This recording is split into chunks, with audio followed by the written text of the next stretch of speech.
Hello दोस्तों, नमस्कार। स्वागत है मेरे यूट्यूब चैनल MBCC सेंटर पर। दोस्तों, आज हम आप लोग को पढ़ाएंगे क्लास 6 का मैथ, जिसमें आज आपका स्टार्ट होगा अभ्यास 3A।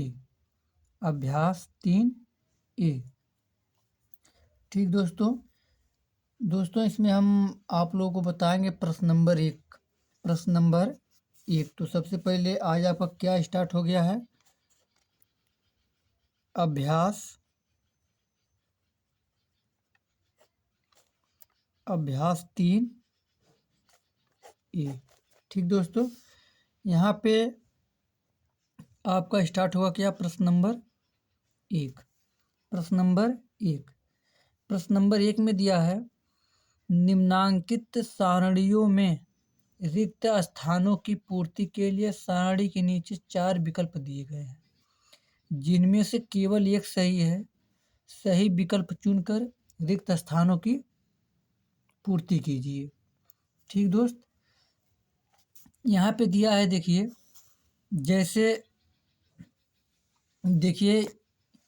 यहाँ पे दिया है, यहाँ पे जैसे आपका यहाँ पे क्या दिया है? 29, इसका उल्टा -29, फिर इसके आ गया ये 25, फिर इसका उल्टा यहाँ पे -25, यहाँ पे 23, तो इसका उल्टा यहाँ पे -23। तो सेम प्रोसेस उसी प्रकार इसमें भी होगा। ये देखिए आगे से यहाँ पे भर दिए लोग। अब देखिए इसके बाद उसी प्रकार यहाँ पे स्टार्ट हो गया। जैसे यहाँ पे क्या दिया है? +17, तो इसका उल्टा हो गया -17। अब यहाँ पे दिया है 13, तो इसका उल्टा यहाँ पे क्या आएगा? -13। यहाँ पे क्या आएगा? प्रश्न नंबर 1 में इसका आंसर आएगा क्या आएगा? -13। ठीक, ये हमारा क्या हो गया आंसर? तो इसमें आपका होगा सही 2 वाला, इसमें आपका सही होगा 2 वाला। ठीक दोस्त, अब इसके बाद आपका स्टार्ट होगा प्रश्न नंबर 2। प्रश्न नंबर 2 दोस्तों, देखिए इसमें हम सिर्फ आप लोगों को इसका आंसर बताएंगे, क्योंकि वीडियो बहुत ही ज़्यादा लंबी हो जाएगी। तो इसलिए जो है कि क्या है कि हम इसमें सिर्फ आपको इसका आंसर बताएंगे।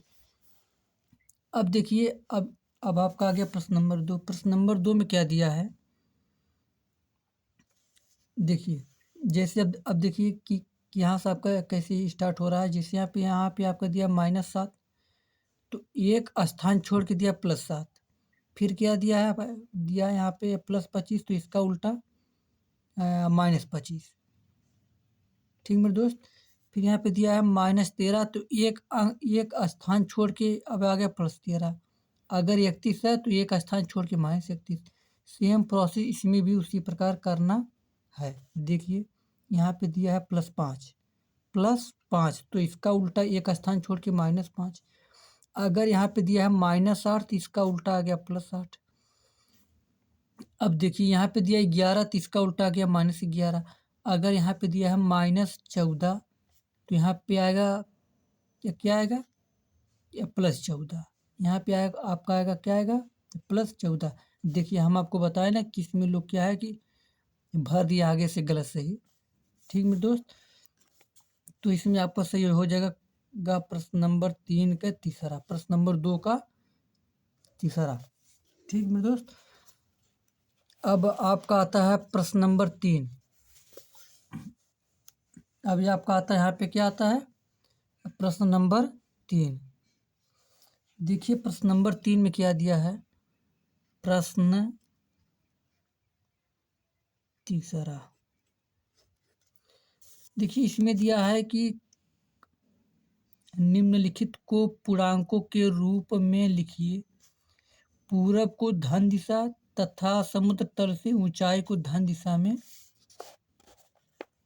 मानिए। ठीक, तो जैसे देखिए सबसे पहले हम आपको क्या, यहाँ पे एक हम बना देते हैं आपको चतुर्थांश। ठीक मेरे दोस्त,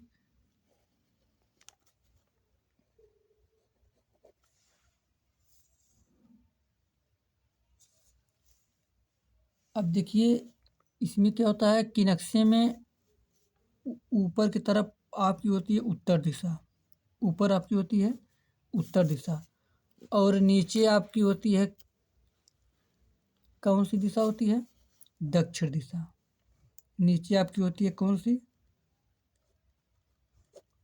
दक्षिण दिशा। इस इधर इधर आपका होता है कि पूरब, किस साइड? राइट, यानी कि दाहिनी ओर पूरब होता है। उधर लेफ्ट साइड क्या होता है आपका? पश्चिम। ठीक, यहाँ पे दिया है कि पूरब को धन दिशा, तो ठीक है इस साइड हम आपको क्या है प्लस प्लस ही व्यक्त होगा। ठीक, फिर क्या दिया कि समुद्र तल से ऊंचाई, समुद्र तल, ये मान लीजिए आपका हो गया समुद्र का तल हो गया। ठीक, अब ये इधर से ऊंचाई जितनी भी जाएगी उसको हम दर्शाएंगे किसमें? धन दिशा में। किसमें? किसमें दर्शाएंगे? धन दिशा में। बताए कि नहीं बताइए? ठीक, तो यहाँ पे आपका आता है प्रश्न नंबर 1। देखिए प्रश्न नंबर 3 का पहला, इसमें दिया है कि शून्य से नीचे मान लीजिए यहाँ पे बीच में आपका हो गया जीरो। अब जीरो से अगर हम नीचे आएंगे 4 डिग्री सेल्सियस तापमान, तो यहाँ पे हो जाएगा -4। ठीक मेरे दोस्त, अब आपका आता है कि 7 कदम पूरब, 7 कदम पूरब यहाँ पे दिया था कि पूरब को धन दिशा व्यक्त करना है। तो बताइए कि 7 कदम पूरब का मतलब क्या हो जाएगा? दूसरा का क्या +7 हो जाएगा, धन 7 हो जाएगा। ठीक मेरे दोस्त, अब यहाँ पे आ गया तीसरा। तीसरा दिया है कि 3.28 की हानि। हानि मतलब आप किस में हैं? या प्लस में हैं या फिर माइनस में हैं। हानि मतलब माइनस, यानी कि आप किस में हैं? घाटे में हैं। यहाँ पे लिखेंगे -3.28। ठीक मेरे दोस्त, अब यहाँ पे आपका स्टार्ट होता है चौथा। 4 में दिया है कि 18 मीटर पश्चिम विस्थापन करना। विस्थापन मतलब कि कितना कि 18 मीटर और ज़्यादा पश्चिम की तरफ बढ़ना है। तो देखिए अगर यहाँ पे दिया था कि ये पूरब दिशा को धन व्यक्त करना है, तो इसका विपरीत क्या होता है? पश्चिम। पश्चिम किस में व्यक्त होगा? ऋणात्मक में। किस में होगा? ऋणात्मक में होगा। तो यहाँ पे हम क्या लिखेंगे? -18। तीसरा का पांचवा दिया है कि समुद्र तल से 1000 मीटर ऊंचाई, समुद्र तल से 1000 मीटर ऊंचाई, ये आपकी रह गई समुद्र का तल। अब यहाँ देखिए 1000 मीटर ऊंचाई, यानी कि ऊपर जाना बढ़ना है, तो हम किस में दर्शाएंगे? +1000। ठीक दोस्तों, ये आपका हो गया आंसर। अब हम आपको बताएंगे प्रश्न नंबर 4। अब हम आपको बताएंगे प्रश्न नंबर 4। अब देखिए यहाँ पे प्रश्न नंबर 4 में आपका क्या दिया है कि निम्नलिखित पूर्णांकों के योगात्मक प्रतिलोम लिखिए। योगात्मक प्रतिलोम लिखना है। जैसे देखिए इसमें क्या दिया है कि एक में दिया है सबसे पहली संख्या +9, तो इसका योगात्मक का प्रतिलोम मतलब कि इसका विपरीत लिखना है। अगर यहाँ पे दिया है +9, तो इसका उल्टा क्या आ जाएगा? -9। दूसरा अगर आपका दिया है -21, तो इसका उल्टा, इसका विपरीत क्या आ जाएगा? +21।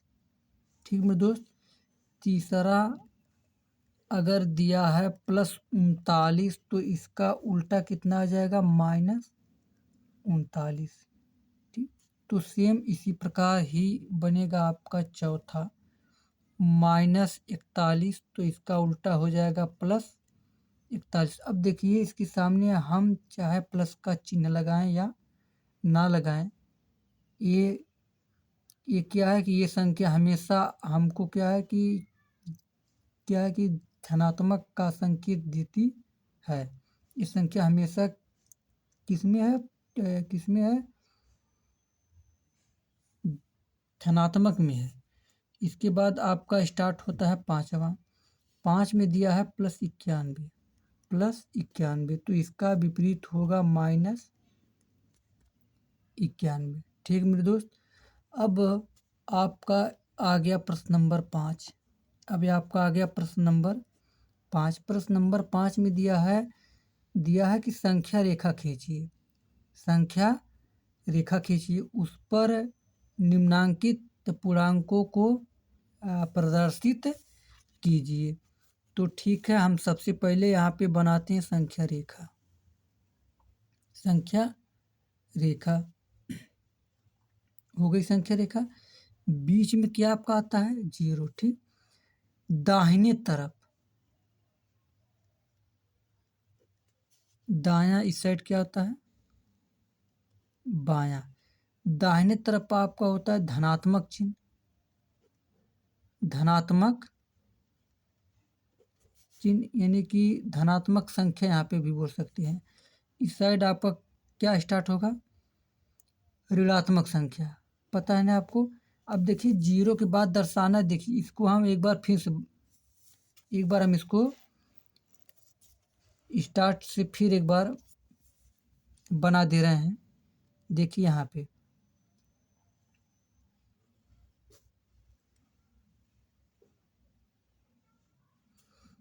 पे आपका बीच में आ गया 0। इस साइड 1 2 3 4 5 6 7 8 9 10 तक करिए। 1 2 3 4 5 6 7 8 9 10 हो गया। उसी प्रकार इस साइड 1 2 3 4 5 6 7 8 9 रहने दीजिए यहाँ तक। यहाँ पर भी बढ़ा सकते हैं 10 हो गया। अब देखिए -1 -2 -3 -4 -5 -6 -7 -8 -9 -10। देखिए हम एक ही संख्या रेखा पर ठीक आपको बता दे रहे हैं। जैसे यहाँ पे क्या दिया है कि पहला दिया है, इसमें दिया है कि +4, यहाँ पे क्या दिया है +4, तो हम 0 से जाएंगे किस साइड +4 हो गया। ये आपका हो गया नंबर 1 सवाल हल हो गया। इसके बाद आता है -9। अब हम देखिए 0 से जाएंगे किस साइड -9 पे। ठीक, अब दिया है कि ये +7। अब क्या दिया है +7, हम 0 से उठेंगे और कहाँ पे जाएंगे +7 पे। हो गया।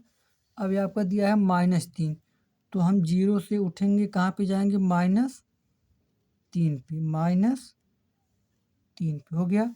अब क्या दिया है -6, क्या दिया -6, तो देखिए -6 के लिए भी हम 0 से आएंगे और कहाँ पे आ जाएंगे -6 पे। हो गया। आप इसको अलग अलग भी, आप इसको अक्सर अलग अलग लगा के हल कीजिएगा। ठीक दोस्तों, अब ये आपका आएगा यहाँ पे प्रश्न नंबर 6। अब ये आपका आएगा प्रश्न नंबर 6 में देखिए क्या दिया है। प्रश्न नंबर 6, प्रश्न नंबर 6 में सबसे पहले यहाँ पे देखिए एक आप लोगों के लिए बनाया है। ठीक, यहाँ पे देखिए क्या दिया है कि पूर्णांकों को ऊर्ध्वाधर संख्या रेखा पर भी दिखा सकते हैं, जिस पर ऊपर की दिशा में धनात्मक तथा नीचे की दिशा में ऋणात्मक माना जाता है। ठीक, इसके बाद दिया है कि पार्श्वांकित संख्या रेखा देखिए और निम्नांकित प्रश्नों के उत्तर दीजिए। ठीक मेरे दोस्त, अब यहाँ पे देखिए थोड़ा इसके बारे में, यहाँ पे देखिए क्या दिया है। यहाँ पे एक क्या बनाया है, ग्राफ बनाया है। एक यहाँ पे क्या बनाया है, ग्राफ बनाया है। ठीक, इस ग्राफ में देखिए सबसे पहले बीच में आपका आ गया 0 आ गया। अब देखिए इसके ऊपर कितना डॉट दिया है, 1 2 3 4 5 6 और 7 तक। तो हम 0 से ऊपर की जाएंगे 1 2 3 4 5 6 और 7, उतना ही नीचे आएंगे 1 2 3 4 5 6 और 7, हो गया ना 7। अब देखिए ऊपर की तरफ देखिए क्या दिया है कि 3 अंक पे सी दिया है, तो 1 2 3 1 2 3, तो हम 3 अंक पे क्या लगा देंगे, सी को।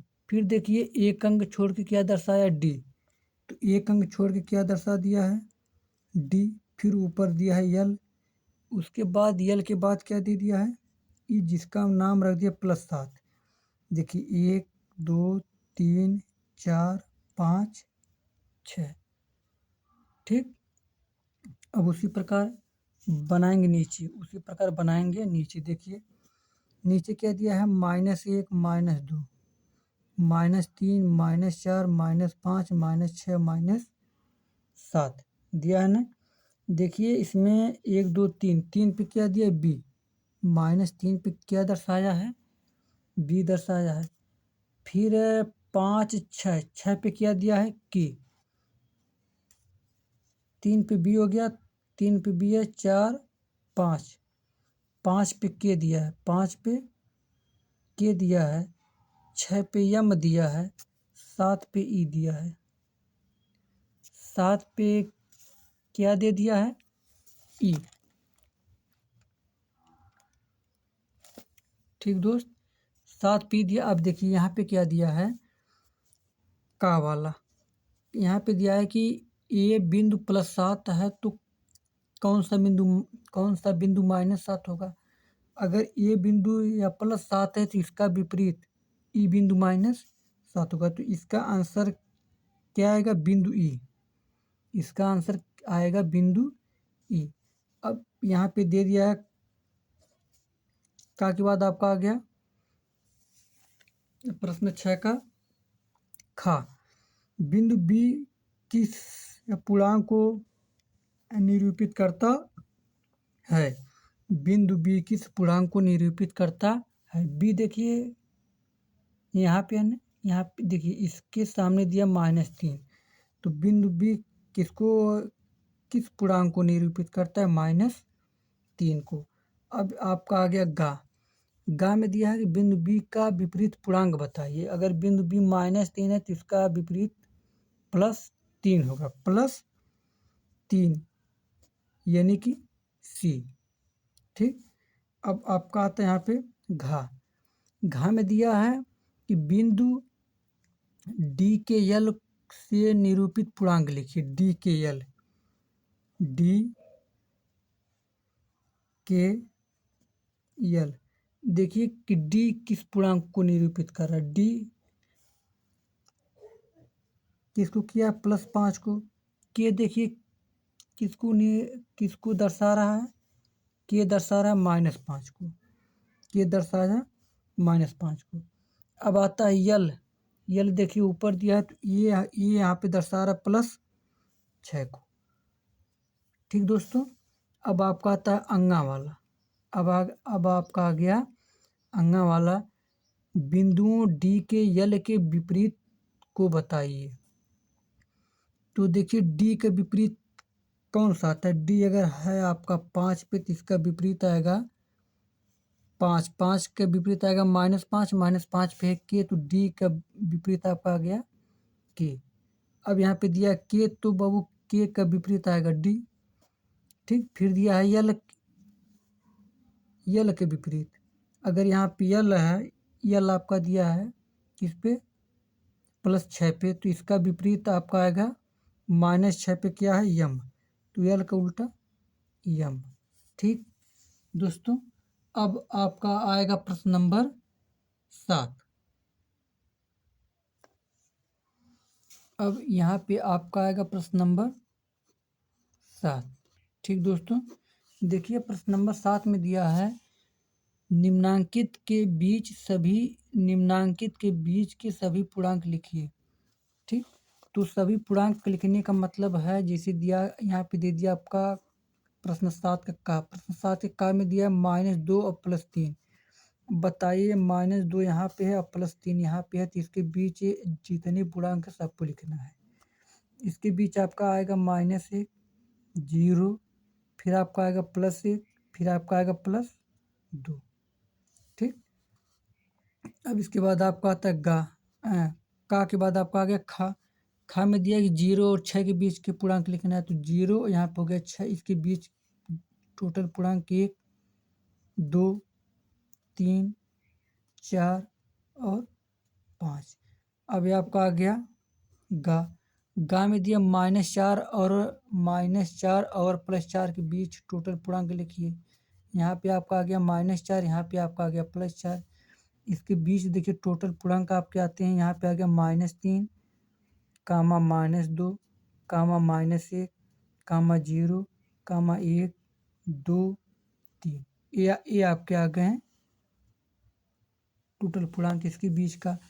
अब यहाँ पे आपका आ गया ठीक, में दिया है कि -5 और +2 के बीच सभी पूर्णांक लिखिए। मान लीजिए यहाँ पे -5 है और इस साइड आपका हो गया +2, इसके बीच सभी पूर्णांक देखिए, -4, -3, -2, -1, 0, +1। ठीक, ये आपके हो गए, इतने सवाल यहाँ पे हो गए। अब यहाँ पे आपका आता है अंगा वाले में दिया है कि -3 और +5 के बीच सभी पूर्णांक लिखना है। अगर मान लीजिए यहाँ पे -3 है और यहाँ पे +5 है, इसके बीच सभी पूर्णांक देखिए, -2 आएगा, -1 हो जाएगा, फिर 0, अभी साइड स्टार्ट होता है आपका +1, +2, +3 और +4। ठीक, उसी अब यहाँ पे आएगा चा में पूछा है कि -8 और +4 के बीच पूर्णांक, तो -8 यहाँ पे और 4 यहाँ पे। ठीक दोस्त, अब देखिए इसके बीच में टोटल पूर्णांक कौन कौन है, -7, -6, -5, -4, -3, -2, -1, 0, 1, 2, 3। ठीक दोस्तों, ये आपका हो गया प्रश्न नंबर 7 वाला। अब यहाँ पे आपका आएगा प्रश्न नंबर 8। अब ये आपका आएगा प्रश्न नंबर 8।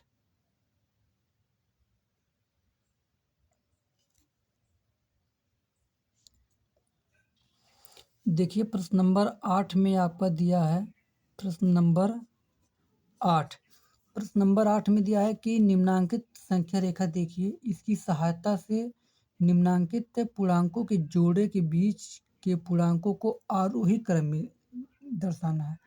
आरोही क्रम मतलब बढ़ते क्रम मतलब कि छोटे से बड़े हो गए। जैसे मान लीजिए कि आज आपके पास 1 रुपया है, तो कल आपके पास 2 रुपये हो गया, कल आपकी उसके दिन अगले दिन 3 रुपये, अगले दिन 4 रुपये, फिर अगले दिन 5 रुपये। ये देखिए आपका क्रम धीरे धीरे क्या हो रहा है, बढ़ रहा है। इसका मतलब क्या होता है कि इसी को लोग बोलते हैं क्या, कि छोटे से बड़ा, छोटे से बड़े की ओर, छोटे से बड़े की ओर। बात आई कि नहीं बाबू समझ में? अब देखिए प्रश्न नंबर 8 का में देखिए दिया है कि 2 और 5। अब बताइए अगर यहाँ पे 2 है तो इससे बड़ा 3, इससे बड़ा 4, इससे बड़ा 5, ये आपका लग गया। ये देखिए आपका है ना आरोही क्रम, बढ़ते क्रम। उसी प्रकार दिया है खा में दिया है कि अब -4 और 0। अब बताइए कि -4 से बड़ा -3 होता है, इससे बड़ा -2 होता है, इससे बड़ा -1 होता है। ठीक, फिर अब देखिए आ गया आपका 0। ठीक दोस्तों, अब यहाँ पे आपका आता है गा में क्या दिया कि 3 और 8। गा में क्या दिया है कि 3 और 8 के बीच। अगर मान लीजिए यहाँ पे 3 है तो इससे बड़ा 4 होता है, फिर 5 होता है, फिर 6 होता है, फिर 7 होता है, फिर 8 हो गया। अब आपका आ गया गा के बाद आपका आ गया घा में दिया है 0 और 4। 0 से बड़ा 1, इससे बड़ा 2, इससे बड़ा 3, अब ये आपका आ गया 4 हो गया। अब यहाँ पे दिया अंगा वाला, अंगा में दिया -5 और -2। अगर मान लीजिए यहाँ पे -5 है तो इससे बड़ा -4 होता है, इससे बड़ा -3 होता है, इससे बड़ा -2 होता है। ठीक हो गया। अच्छा, इसमें बहुत लोगों को डाउट हुआ कि यहाँ पे अगर -5 है तो तो इससे बड़ा -4 कैसे हो जा रहा है। देखिए, मान लीजिए कि एक लोगों के ऊपर है -5 रुपया उधार, एक लोगों के ऊपर है -4 रुपया उधार। बताओ कि किसको देने में जल्दी आसानी होगी। जिसके ऊपर -4 रुपया उधार है, तो बताइए कि इसमें से बड़ा हुआ कौन हुआ, -4 वाला। ठीक बाबू, देखिए माइनस में जो संख्या जितनी छोटी होती है वो संख्या उतनी ही बड़ी होती है। ठीक, माइनस में जो संख्या जितनी बड़ी होती है वो संख्या उतनी ही छोटी होती है। ठीक मेरे दोस्त, अब आपको बताएंगे प्रश्न नंबर 9। प्रश्न नंबर 9 प्रश्न नंबर 9 में देखिए दिया है कि निम्नांकित के मान ज्ञात कीजिए। यहाँ पे दिया प्रश्न नंबर का, ये देखिए ये जो चिन्ह लगा है, ये चिन्ह आपका लगा है किसका, मापांक का। ये हमेशा हमको धनात्मक मान देता है। इसको हम क्या बोलते हैं इंग्लिश में, मॉडुलस, जिसको हम क्या बोलते हैं, मॉड। ठीक, अगर इसके अंदर -13 है तो ये हमको हमेशा धनात्मक मान कैसा देगा, +13। अब देखिए खा में जैसे दिया है मॉड में 12, मॉड में दिया है 12, तो ये देखिए इसका मान क्या आएगा, 12। देखिए दोस्तों, ये क्या है, मॉड। मॉड के अंदर चाहे कोई संख्या माइनस में हो, चाहे कोई संख्या किसमें हो, धनात्मक में हो, वो हमेशा हमको कैसा मान देगी, धनात्मक मान देगी। अब यहाँ पे आपका आ गया गा में अगर दिया है -37, तो इसका मान क्या आएगा, +37। ठीक, आ गया घा में देखिए मॉड में क्या दिया है, 0, तो इसका मान क्या आएगा, 0। ठीक, अब ये आपका आ गया अंगा वाला, अंगा में दिया है मॉड में -47, तो ये मान हमको देगा कैसा, +47। चा में देखिए दिया है मॉड में 101, तो इसका मान क्या आएगा, 101। ठीक दोस्तों, बात आए कि नहीं, क्या समझ में। अब हम बताएंगे आपको प्रश्न नंबर 10। अब हम बताएंगे आपको क्या, प्रश्न नंबर 10। ठीक, देखिए प्रश्न नंबर 10 में क्या दिया है, इसमें आपको बताना है कि अपनी अभ्यास पुस्तिका में सत्य या असत्य कथन की पहचान कर लिखिए। जैसे इसमें दिया का वाला, का में देखिए दिया है कि सबसे छोटा पूर्णांक 0 है, सबसे छोटा पूर्णांक 0 है, तो इसमें बताइए। ठीक दोस्तों, तो यहाँ पे क्या बोले थे कि सबसे छोटा पूर्णांक 0 है, नहीं दोस्तों, ये देखिए क्या है, 0 है। इससे भी छोटा क्या आता है, -1, इससे छोटा पूर्णांक -2, इससे छोटा पूर्णांक -3, मतलब कि ये क्या बढ़ता जाएगा, तो इसलिए ये क्या है, आपका असत्य है। ठीक, अब ये आपका आ गया खा में दिया है कि 0 का विपरीत नहीं होता है, सत्य। ये चीज़ क्या है, सत्य।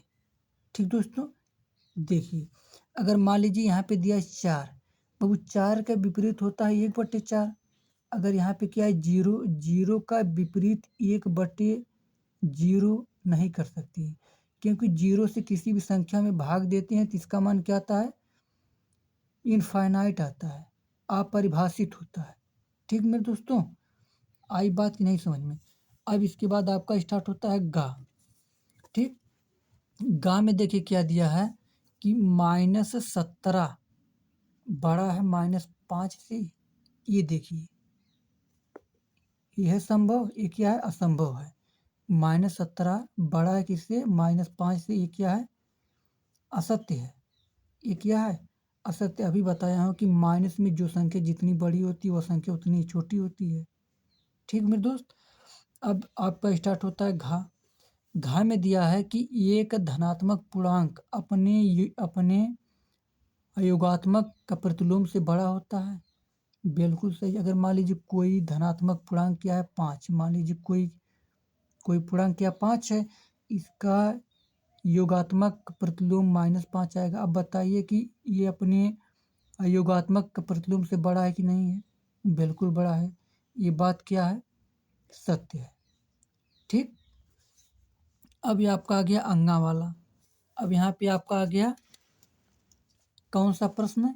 अंगा। अंगा में दिया है कि एक ऋणात्मक पूर्णांक अपने योगात्मक के प्रतिलोम से बड़ा होता है।